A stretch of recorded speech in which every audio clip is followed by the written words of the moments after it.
Há uma coisa que parece incontornável dizer, porque de facto é quase uma vida, não é? E a primeira coisa é que é uma felicidade, e tenho que confessar isso logo à partida, ter tido a sorte, a possibilidade de ter uma vida cheia a fazer coisas que gosto muito. E, e que rapidamente, com as quais rapidamente me apaixonei e, portanto, esta atividade é de permanente paixão.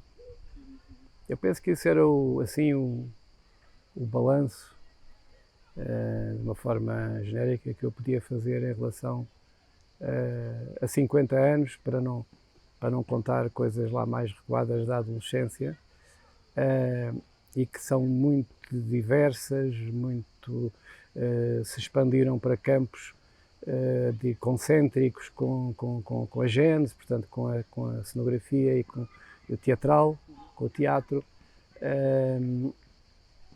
incluindo a formação, não é? Nos primeiros tempos, a formação toda ela girou sempre à volta do núcleo central. E, portanto, o balanço é francamente positivo.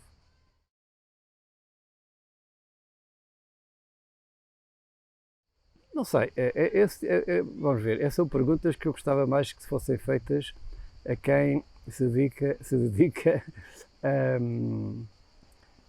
a investigação, enfim, um trabalho mais académico.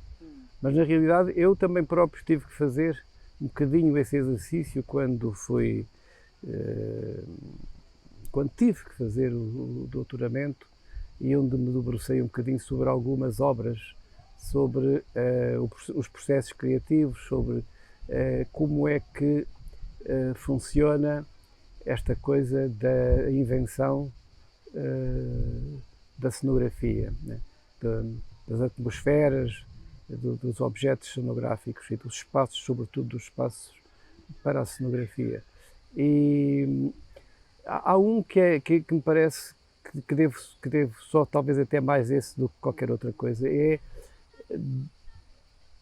penso que até um bocadinho intuitivamente, e também poderia explicar isso, leva um bocadinho mais de tempo, intuitivamente tive em crescendo ao longo de toda a vida uma preocupação com o lugar do espetáculo, ou seja, não é só a criação de uma atmosfera que eu gosto de chamar microgeografia para acontecer o fenómeno teatral, mas a preocupação da caracterização do espaço que engloba o público e a cena, que engloba, portanto, o ator e o espectador. E ao longo dos tempos, sobretudo na maior parte das criações em que eu tive que me enfrentar com a arquitetura tradicional ou convencional do nosso tempo, a dita dos teatros à italiana, onde de facto eu me senti de um modo diverso desconfortável, precisamente porque senti sempre a necessidade de, em cada espetáculo, poder contemplar o olhar do espectador, o olhar no sentido sensorial pleno, e a representação. E, portanto, ou seja, uma interrogação permanente sobre o que é um teatro. Não só o que se faz, mas quem recebe. E isso, sobretudo nos últimos anos, tem crescido muito essa preocupação sobre o olhar do espectador, sobre um certo desvirtuar da essência do teatro em relação ao teatro italiano, que acontece por factos históricos conhecidos e que hoje me parecem perfeitamente desadequado e que necessita uma readaptação. Enfim, e portanto essa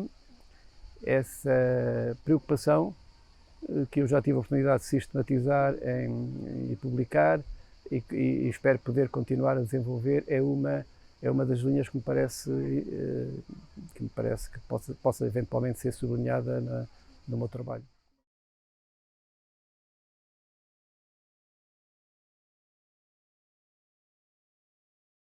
Praticamente sempre da mesma maneira. É, é, um, é, um, é, um, é uma tentativa, é um bocadinho retórico isto que eu vou dizer, mas no fundo o que eu sinto é isso, é sempre uma tentativa de começar do princípio, não é? Onde começa logo a primeira questão, que é como começar, não é? Que é sempre um problema da arte e que já deixa antever o problema maior que vai a seguir, que é como terminar. Mas aí depois há outras questões que têm a ver com como é que as criações se vão encadeando todas umas nas outras. Não há nenhuma obra fechada em si, pelo contrário, são obras abertas. E portanto há uma série de como fazer uma cenografia. É um mundo de coisas, né? Que confluem numa outra questão que se vai aprendendo ao longo do tempo, ou melhor, que nunca se consegue aprender realmente, mas que se tenta, que há uma tentativa permanente, que é a gestão do tempo, né? E a gestão do tempo é um fator que não podemos hoje esquecer, porque a arte está numa encruzilhada terrível com a economia, né? E, portanto, falta-nos tempo para a criação.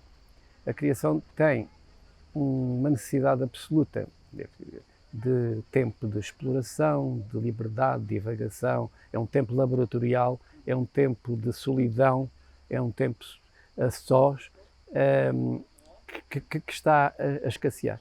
Portanto, a economia de um espetáculo hoje é de tal forma instantânea, não é? Para não falar do valor, estou a falar da gestão do tempo, que também é dinheiro, traz esse problema terrível hoje, à dificuldade de podermos realmente ter aquele espaço necessário para ir mais longe. Essa é uma grande preocupação.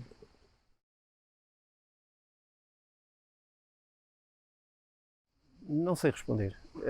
Não sei responder. Não, porque o que eu tento fazer sempre é exatamente o contrário, para tentar explicar. Portanto, é assim, quando recebo o impulso, o estímulo para uma nova obra, a minha preocupação é não adquirir rapidamente qualquer imagem, qualquer ideia que se apresente como determinante. É exatamente o contrário. Eu quero, é como entrar na piscina e nadar sem destino, né?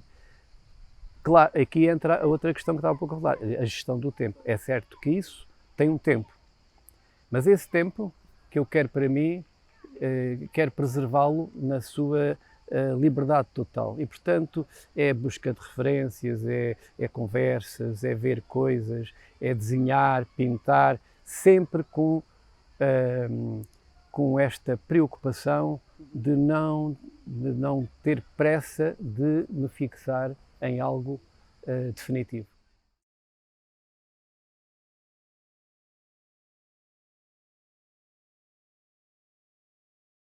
É muito difícil, até porque essa é uma das questões de grande complexidade, porque não é, o teatro tem uma coisa extraordinária, que é ser uma arte coletiva, né?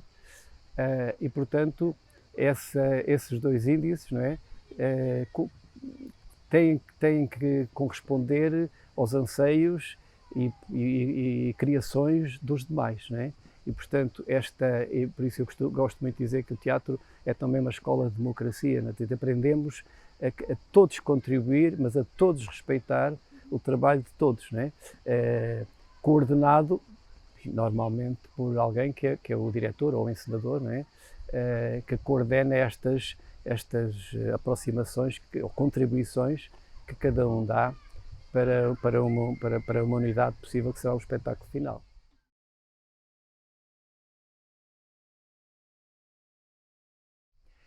Essa pergunta é uma pergunta agora cada vez mais recorrente, com naturalidade. Quer dizer, a tecnologia são ferramentas. Todas as possibilidades extraordinárias que a tecnologia me tem proporcionado e continua, são possibilidades de especulação sobre ideias, né? E isso é assim que eu encaro, né? É assim que eu encaro, sem nunca prescindir, porque até agora não encontrei qualquer hipótese de substituição, e creio que terei dificuldade em encontrar, do desenho à mão, né? Porque o desenho à mão é absolutamente insubstituível e tenho muita dificuldade em imaginar os tempos em que isso possa acontecer, em que o desenho à mão deixe de ser considerado essencial ou deixe até de existir. Acho que não vai.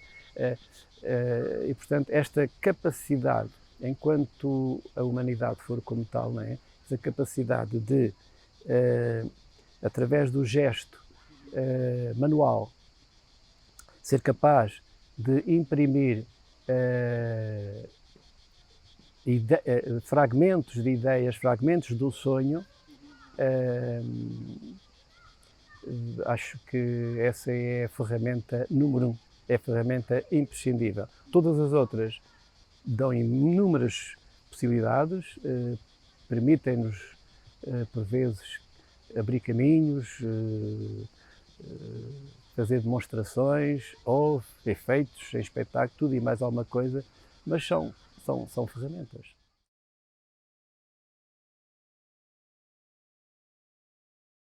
Sim, bom, eu começou há uma série de anos, há muitos, sabe, já nem sei quantos.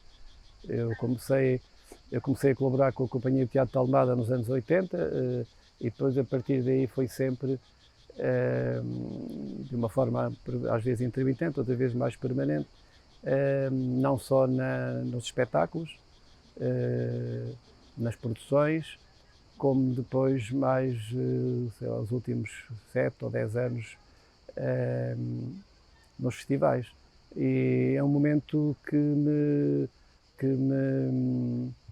me emociona e que me interessa muito, porque é o teatro na sua plenitude, o teatro na festa, no festival nós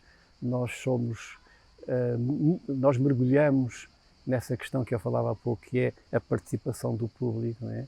Seja nas exposições, seja nos espetáculos, seja nos lugares de convívio e de partilha de ideias, que é uma coisa que faz falta aos nossos teatros muito hoje em dia. Faz falta, não, é praticamente ausente.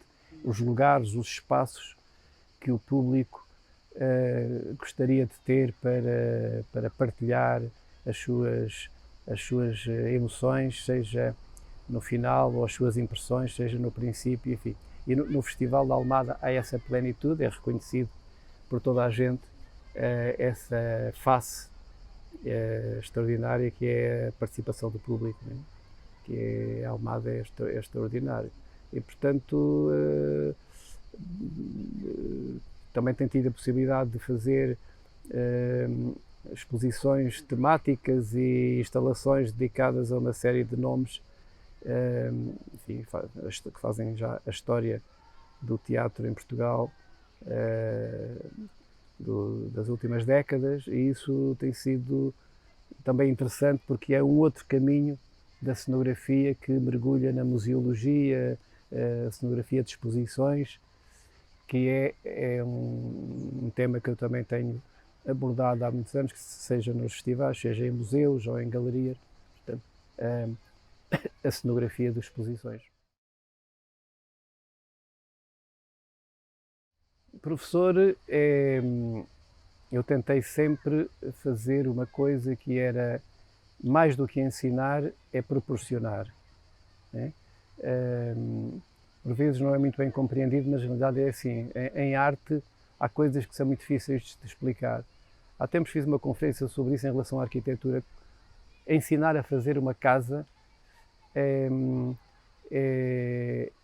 é mais que isso, né? Porque ensinar a fazer uma casa pode ser uma coisa meramente técnica, mas ensinar a pensar o que é uma casa e rechear esse pensamento sobre ou a partir do imaginário, e o imaginário de uma casa é um tema transversal a muitas artes, a literatura, por exemplo, e tudo isto são matérias que eu tentei impregnar nas aulas de arquitetura e cenografia.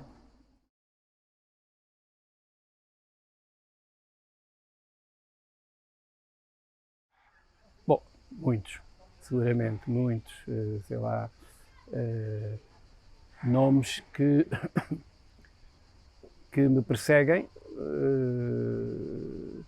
umas vezes no plano da realidade, ou seja, pessoas que estão aí em Portugal ou fora de Portugal com quem eu gostaria de trabalhar, outros com os quais já não será possível, mas que eu gostaria de ter trabalhado, não é? E, portanto, há assim de repente, sei, um bocado difícil, não tenho uma coisa assim de repente para responder, mas por exemplo, agora estive a dar um master em Madrid, gostava muito de trabalhar com o Juan Mayorga, por exemplo, em Espanha, já por várias vezes projetos com o János Kokosen em França, nunca foi possível. No plano da cenografia, com outro arquiteto cenógrafo francês, Raymond Sarté, com quem há um projeto de fazer coisas. Cinema, por exemplo, eu fiz pouco cinema, mas quando trabalhei com João César Monteiro, eu percebi que afinal há cinema que me interessa em termos de cenografia, não é? E portanto, por vezes, quando vejo filmes onde a cenografia tem esse papel, esse trabalho de invenção e de contribuição para a invenção do imaginário do espetáculo, gostaria de ter trabalhado com alguns realizadores que fazem esse trabalho, não é? Que fazem esse tipo de cinema.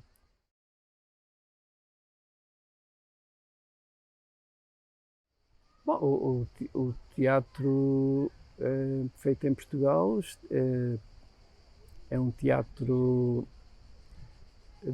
que espelha um bocadinho o tempo que atravessamos. Portanto, esse é um teatro de grande... há muito teatro. Há teatro experimental, há muita gente a experimentar,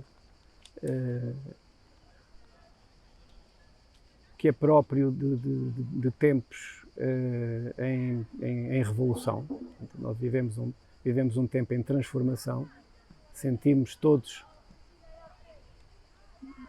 que algo se passa, há um processo que não se sabe onde começa nem onde vai parar, de transformação da sociedade, do mundo, e o teatro é isso mesmo, é a representação da vida, portanto a necessidade é o lugar onde se espelham todas as grandes problemáticas, e isso vai-se apalpando nos espetáculos que vamos vendo, uns temas aqui, outros acolá, uns mais, outros menos, não é?